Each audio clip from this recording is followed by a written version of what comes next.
Muy buenos días, muy buenas tardes o muy buenas noches, estimado oyente, según sea la hora y el lugar donde te encuentres. Bienvenido a una nueva audición de nuestro programa Encuentros, aquí en Josa FM, España. Le saluda nuevamente el pastor Nikos Ricoy del Ministerio Tinajas, llenando a cada persona con el agua de la palabra.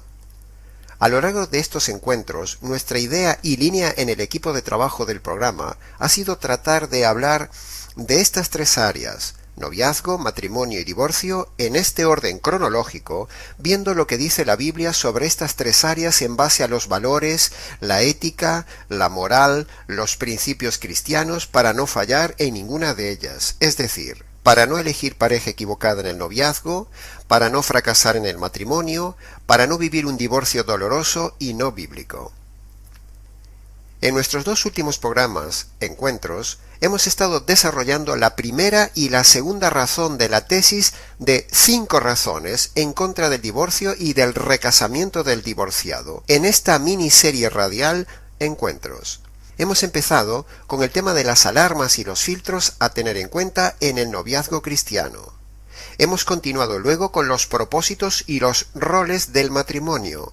Y hace 2 encuentros hemos empezado con las 5 bases teológicas de por qué estamos en contra del divorcio y del recasamiento del divorciado. De cada tema se podría ahondar mucho más, pero al menos hemos dado unas pinceladas bíblicas y originales de cada parte del tema, y así, si alguien necesita más, pues que nos escriba nikos@gmx.es. En el programa anterior hemos analizado la segunda razón, y hoy terminaremos esta sección del tema del divorcio con las 3 razones restantes. Y recordamos a los oyentes que tienen los programas anteriores grabados en la página web de josafm.net.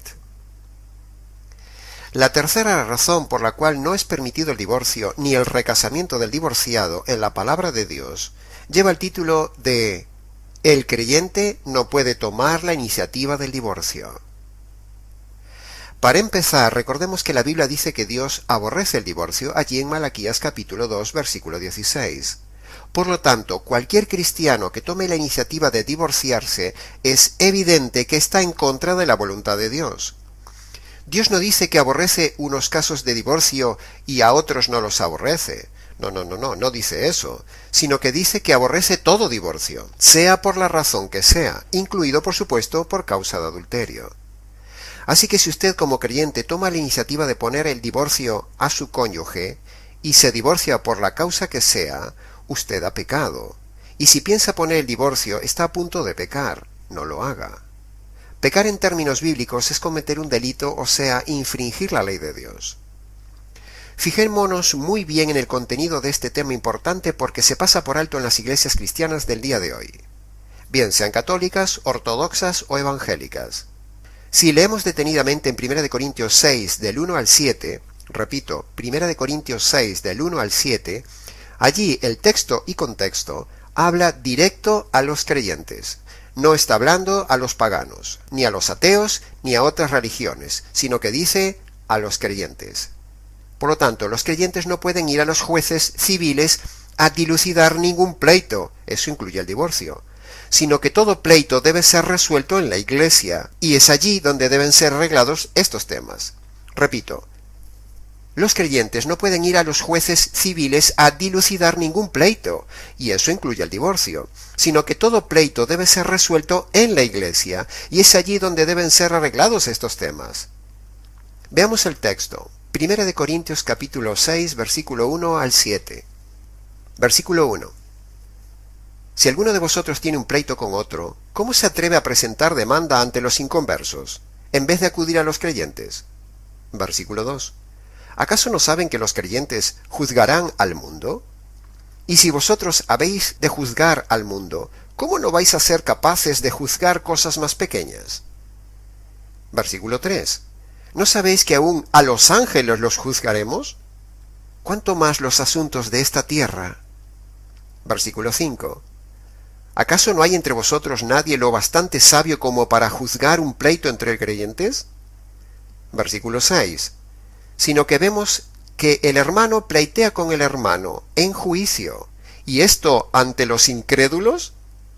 Versículo 7. En realidad, en sí ya es una falta grave el solo hecho de que haya pleitos entre vosotros. ¿No sería mejor soportar la injusticia? ¿No sería mejor dejar que os agravien? Este es el texto de 1 Corintios 6, versículo 1 al 7. ¿Se da cuenta, estimado oyente, de la claridad y el desafío del texto? No puede ir a divorciarse, estimado oyente. ¿Se da cuenta que no podemos como creyentes ir a pleitear contra otro supuestamente creyente ante los jueces inconversos del mundo por el tema del divorcio?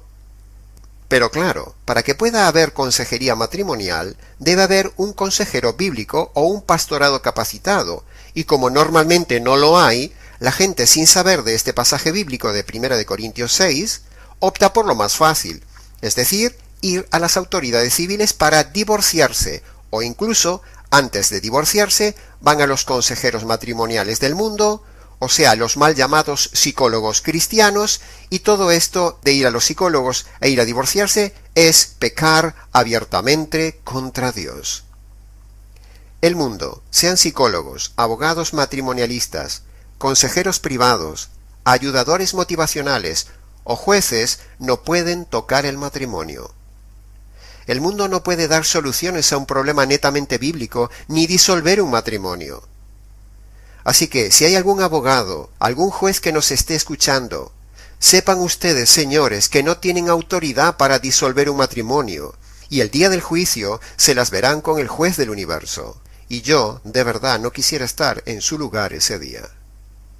Los problemas de separación matrimonial entre creyentes son un tema que deben ser asumidos por los pastores y miembros de la Iglesia con el manual del matrimonio, e intervenir en el conflicto como dice este pasaje de 1 Corintios 6, y no los abogados y los jueces del mundo. Si no hay solución, pues simplemente que se separen, pero que no se divorcien ni vayan al mundo a dar escándalo y mal testimonio con el tema del divorcio. Así que es pecado de desobediencia a este texto bíblico de 1 Corintios 6, y es también un muy mal testimonio ante los de afuera al ir a los jueces civiles a pedir el divorcio, demostrando tristemente que la Iglesia no puede arreglar sus propios problemas. Entonces, alguno me dirá, un momento, pastor, es que no fue Dios que nos unió en ese matrimonio, sino nosotros por nuestra cuenta y riesgo, sin consultar a Dios, nos unimos. Por lo tanto, ese es un matrimonio divorciable. Ante lo cual yo contraargumento diciendo que Dios no los unió voluntariamente, eso es verdad, pero sí los dejó atados y bien unidos legalmente, porque ellos libremente fueron a casarse ante una autoridad. Dios, que está en todos lados, estaba de testigo, y ellos dieron una promesa moral de fidelidad, por lo tanto ya no hay salida. Así que en este pasaje de 1 Corintios 6 vemos cómo el que toma la decisión de divorciarse está cometiendo 3 pecados. Primero, el divorcio en sí. Segundo, desobedeciendo este mandamiento de 1 Corintios 6. Y tercero, está dando muy mal testimonio ante los demás, lo cual es pecado. Muchas mujeres creyentes, desesperadas por la situación y animadas por sus errados pastores, han ido a divorciarse cometiendo este pecado. Pero el creyente solo puede separarse, dice el texto bíblico. Si la mujer se separa, quédese sin casar, dice 1 Corintios 7:11. Aquí el texto es claro, solo separación y nada de recasamiento. Algunos preguntan, entonces, pastor, ¿tengo que seguir viviendo con quien es violento, adúltero, borracho y contagioso? No, no tiene que seguir viviendo con esa persona, estimado oyente, de ninguna manera. Ya hemos dicho y lo repetimos que Dios manda separarse, solo permite separarse, pero no divorciarse. El matrimonio, una vez constituido, es una unidad indisoluble, no importa si se divorcia civilmente, porque esa unidad, bíblicamente hablando, es una unidad invisible e indivisible, una vez que haya sido constituida el día del casamiento y nada lo cambia. La unidad matrimonial sigue vigente una vez casada la pareja, primero, aunque los cónyuges se peleen o se separen, o, segundo, aunque no se haya consumado sexualmente.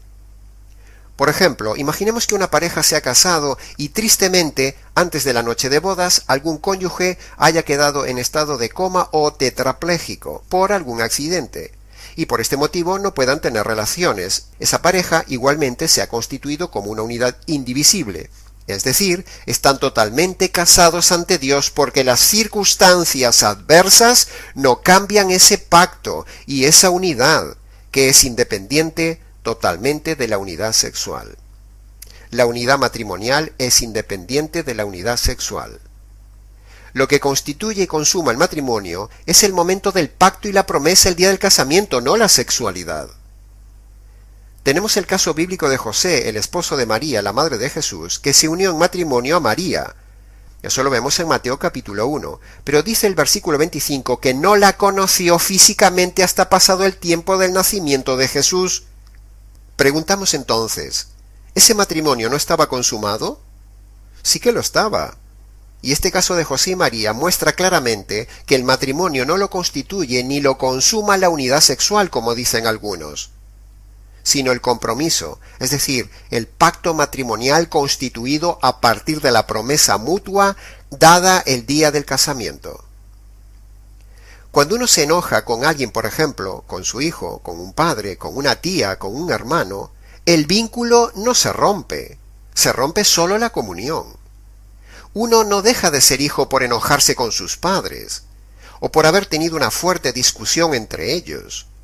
Incluso en el caso grave de maltratos de un padre a un hijo, aun y con todo, el vínculo padre-hijo no se rompe, sino que permanece para siempre. De la misma manera, estimado oyente, así es en el matrimonio. Aun habiendo enojos, diferencias, distancias, violencia, adulterio o incluso un divorcio humano, eso no cambia que sigan siendo delante de Dios una unidad invisible, indivisible. Es decir, sigue siendo un pacto que solo se rompe con la muerte, no con el adulterio, ni abandono, ni violencia.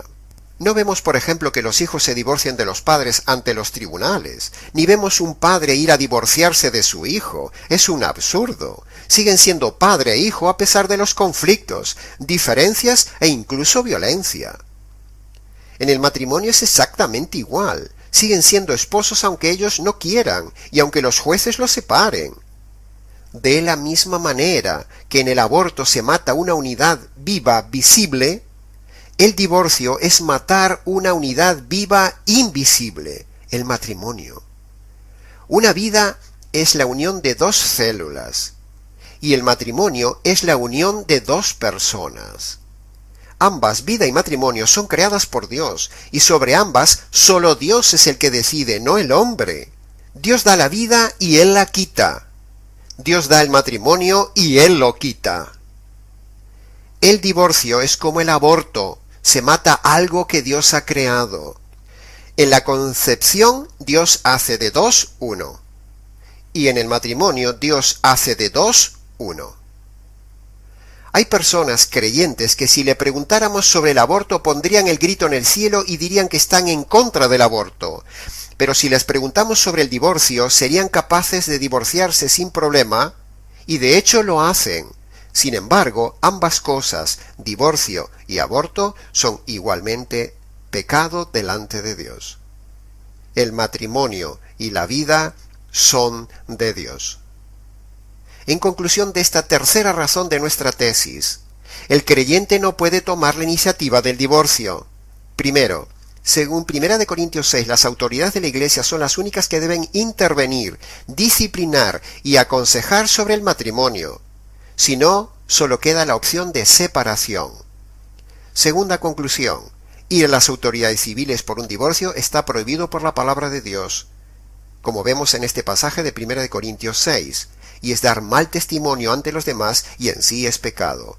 Y tercero, los divorcistas están haciendo pecar a las personas que animan a divorciarse civilmente, porque la Biblia dice en 1 Corintios 6 que el creyente no puede ir ante los inconversos a pedir el divorcio, y en Malaquías capítulo 2 versículo 16 dice que Dios odia el divorcio. Por lo tanto, la conclusión es contundente.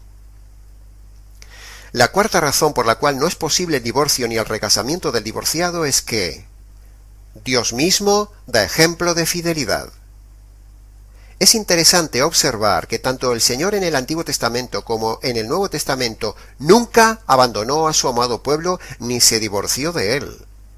El mismo Dios en el Antiguo Testamento nos da ejemplo con su comportamiento, que a pesar de la infidelidad de Israel, Dios nunca lo abandonó, ni eligió otro pueblo, ni se divorció, ni hizo otro pacto con otro pueblo. Tampoco se casó con otro pueblo, sino que siempre fue fiel y esperó a su pueblo Israel, a pesar de su conducta pecaminosa y adúltera. Al decir esto de que Dios nunca se divorció de su pueblo, ya sé lo que estarán pensando algunos oyentes divorcistas, y también sé qué pasajes corren por su mente para intentar demostrar que Dios sí se divorció de Israel en el Antiguo Testamento, pero, como estudiaremos con detalle en el siguiente programa, veremos que decir que Dios es un Dios divorciado es una manipulación de los textos bíblicos por parte de los divorcistas y una auténtica falacia. Una presuntuosa ignorancia que ha llevado a muchas personas a pecar, y nosotros demostraremos que Dios no es un Dios divorciado, sino Dios se contradiría a sí mismo. Y en el caso del Nuevo Testamento, a pesar de las infidelidades de la Iglesia, la amada, el Señor Jesús nunca la deja, ni busca otra iglesia, ni se divorcia de ella, sino que ha dado su vida y su compromiso de fidelidad a ella para siempre. Lo vemos en 2 de Timoteo capítulo 2, versículo 13. Si nosotros le fuéramos infieles, aun y con todo, Él permanecerá fiel, porque no puede negarse a sí mismo. Es decir, no puede dejar de ser fiel. Por lo tanto, tampoco el creyente, representando al Señor, tampoco debe dejar de ser fiel. ¿No son estos ejemplos de Dios en el Antiguo Testamento y el Nuevo Testamento una razón contundente para derribar la idea del divorcio y recasamiento? Claro que lo es. En el día de hoy, en el ambiente cristiano evangélico, uno de los argumentos más manoseados por los pastores divorcistas y a la vez más necesarios para ellos es tratar de demostrar que Dios se divorció de su pueblo Israel en el Antiguo Testamento. Es decir, tratan desesperadamente de enseñar con error que Dios es nada menos que un Dios divorciado. Esta falacia mentirosa se puede comprobar en innumerables vídeos, en páginas web, en foros diseminados en todo Internet y también en las iglesias.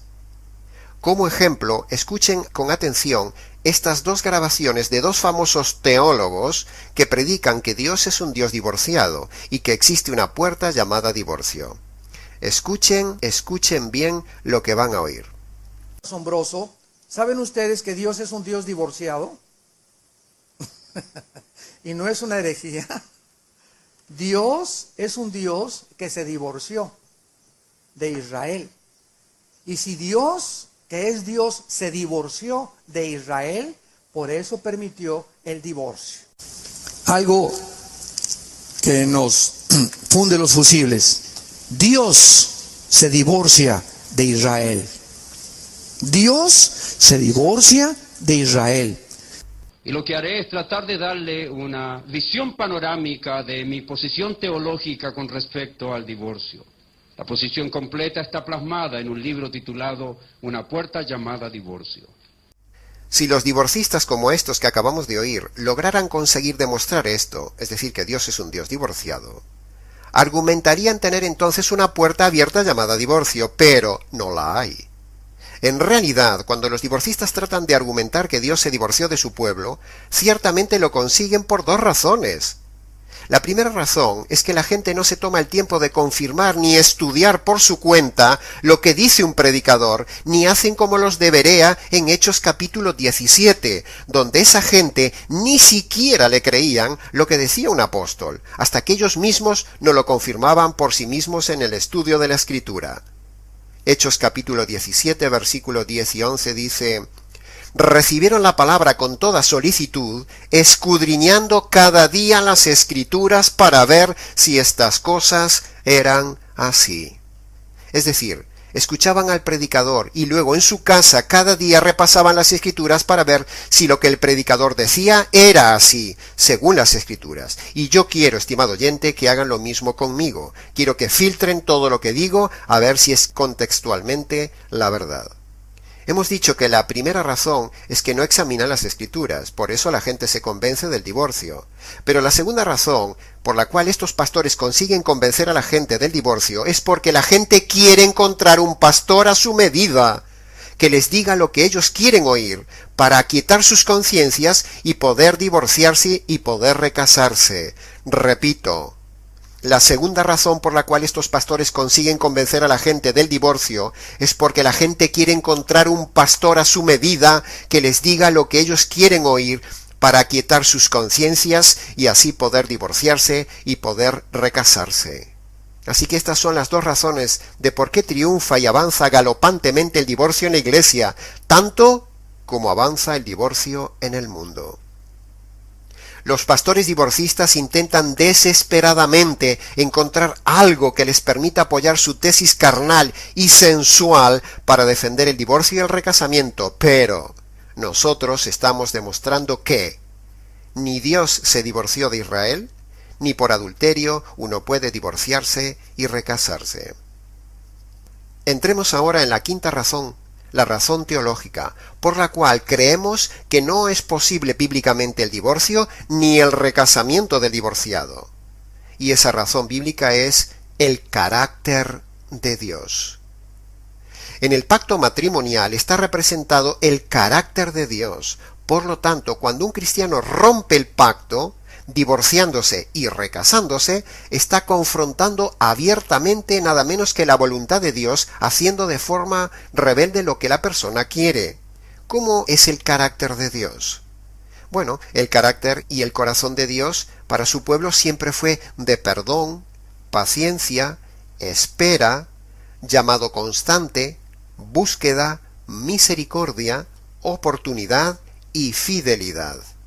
8 cualidades únicas que el creyente, si se llama cristiano, también debe tener.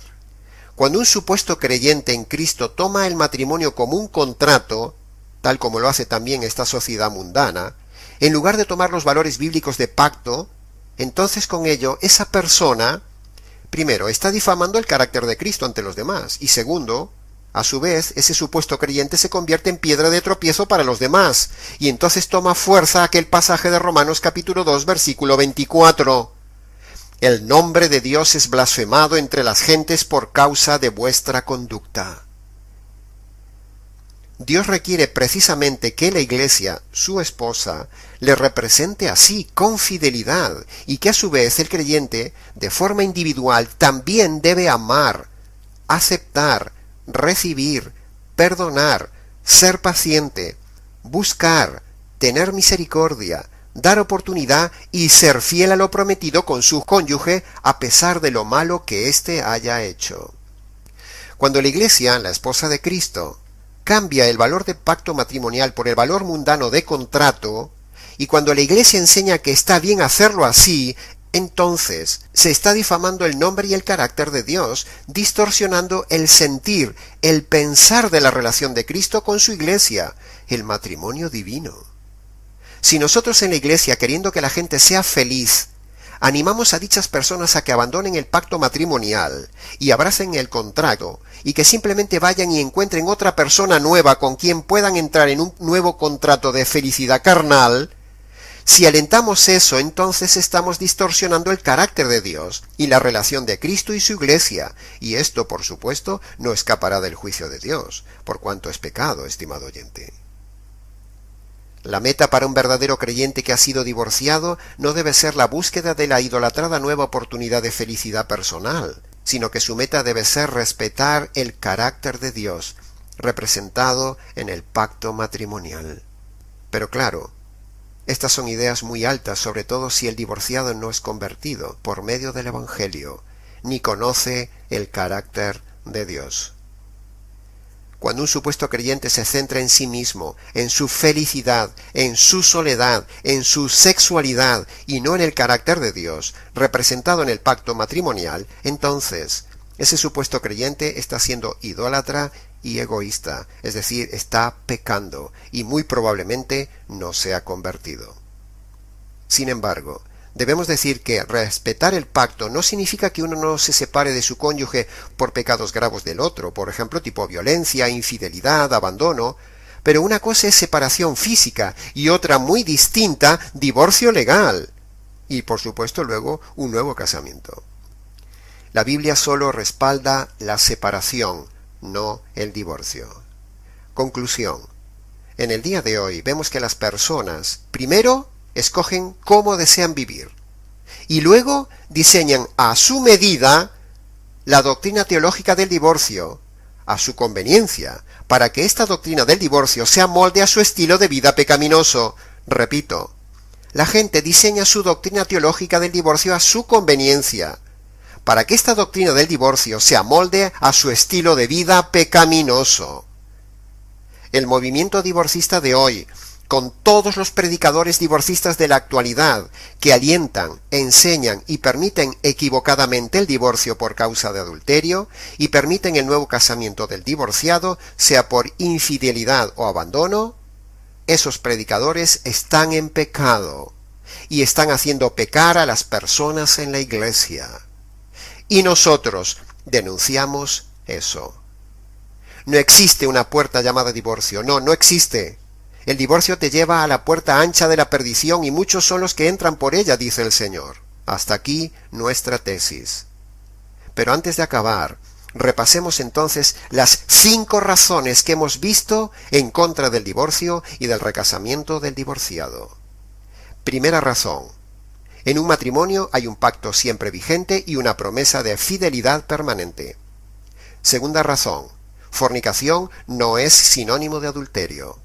Tercera razón. El creyente no puede tomar la iniciativa del divorcio. Cuarta razón. Dios mismo como esposo da ejemplo de fidelidad siempre. Y quinta razón, la razón teológica, el carácter de Dios en el matrimonio. Y hasta aquí, estimado oyente, hemos llegado hoy al final del análisis expositivo de las 5 razones de nuestra tesis teológica en contra del divorcio y del recasamiento del divorciado. Continuaremos, Dios mediante, con otro interesante tema, la evidencia de que Dios no es un Dios divorciado, pero será en nuestro próximo encuentro. Si la fe viene por el oír, dice la palabra de Dios, entonces que estos encuentros fortalezcan tu fe verdadera. Para más información, detalles, preguntas y comentarios, escríbenos a la radio o al correo. También puedes escuchar nuevamente la retransmisión los miércoles por la noche o conectarte a la página web de la emisora para oír el programa grabado www.josafm.net. Les ha compartido una vez más la verdad, solo la verdad y nada más que la verdad, Nikos Ricoy del Ministerio Tinajas, aquí en Josa FM, España. Hasta nuestro próximo encuentro.